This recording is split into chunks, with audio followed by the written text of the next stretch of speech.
the official pages of history, the United States and the Soviet Union were allies, united against a common enemy. But some battles were never recorded in those books. Some missions were deliberately erased from every archive, every file, every memory. And one silent conflict, fought in the frozen shadows of Eastern Europe, came dangerously close to changing the course of the war and the world forever. This is the story of a front that never officially existed, and the soldiers who fought and died there, unknown and unremembered. Winter 1944. The war in Europe rages on, deep behind enemy lines. A small American Special Operations unit moves through the biting snow. They've entered territory the maps in their briefing explicitly warned them not to cross a volatile, ambiguous zone deep inside Soviet-controlled Poland. Their mission is codenamed Project Nightingale. Their orders are deceptively simple. Locate and retrieve a high-value asset. A defecting Soviet scientist named Dr. Anton Volkov. Volkov carries something priceless.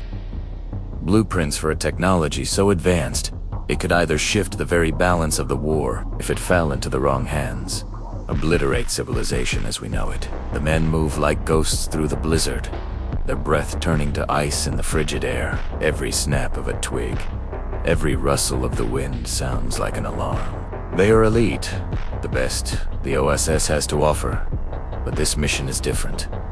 This isn't about fighting Germans. It's about navigating a treacherous dance with a supposed ally. But the Americans are not alone. The Soviets, masters of counterintelligence, know someone is coming for their prize. They've anticipated this move, and they're already hunting. Suddenly, a flare erupts, painting the snow-covered landscape in a ghastly, momentary green light. Shadows leap and dance across the snow as the American team instinctively drops for cover. The first shot isn't loud or explosive. It comes from the dark tree line, a quiet, precise, and utterly deadly crack. A soldier at the rear of the formation drops without a sound, his body swallowed by the deepening snowdrift. No scream, just a silent fall.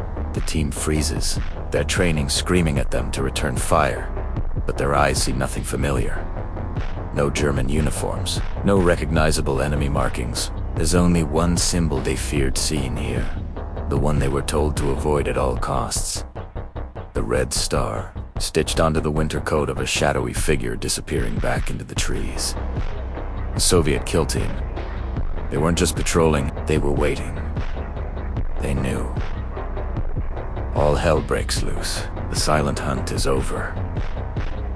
The chase has begun. The Americans grab their objective, the terrified scientist Volkov, who clutches a heavy metal briefcase to his chest as if it were his own heart. They sprint through the skeletal remains of a bombed-out factory, a ghostly graveyard of twisted steel and crumbling brick. Soviet flashlights cut through the darkness, their beams sweeping methodically across the ruins. The chilling sound of barking dogs echoes behind them, getting closer with every passing second. Every dark corner promises danger. Every footstep threatens to betray their position. Every shadow could be their last. The American leader, Captain Miller, guides his men with sharp, whispered commands. They slide behind a hulking piece of machinery, holding their breath as Soviet boots crunch in the snow just inches away. One of the pursuers stops, his flashlight beam lingering on their hiding spot for an agonizing moment before moving on. This wasn't a battlefield, with clear lines and rules of engagement. This was a predator's game, a relentless hunt, and the Soviets, on their home turf, never lost hunts. Miller spots an opening, a dark hole in the ground, half hidden by debris, a sewer entrance. It's their only chance to break the line of sight and escape the tightening net. He gestures, and the team descends one by one into the damp, suffocating darkness of the tunnels below. They think they've found sanctuary, but they've just walked from the frying pan into the fire. The Soviets know this place. They built Italiano. A deafening clang of heavy metal echoes from behind them, a reinforced blast door slamming shut, sealing their escape route. The sound of footsteps multiplies, echoing from every direction in the labyrinthine tunnels. The hunters are no longer behind them. They are all around them. As they move deeper, the air grows colder, laced with the metallic tense of something unnatural. Faint, inhuman screams echo from chambers far down the twisting corridors. The scientist, Volkov, his face pale with terror, finally whispers the horrifying truth. The blueprints in the case aren't for a weapon in the conventional sense. The Soviets weren't just developing bombs or tanks. They were creating monsters. These tunnels, he explains, were part of a secret biological testing facility, a place for horrific experiments. Never meant to see the light of day, and they just walked right into the cage. At the end of a long, dark corridor, a silhouette appears, illuminated by the team's wavering flashlights. It's tall, gaunt, and its limbs move at impossible angles. It is not quite human. From the darkness shuffles something twisted and broken, a failed Soviet experiment. A grotesque fusion of man and machine, still alive, still burning with rage. It lets out a piercing screech, a sound of tearing metal in animalistic fury, and lunges. The Americans open fire, their rounds tearing into its flesh. But the bullets only slow it down.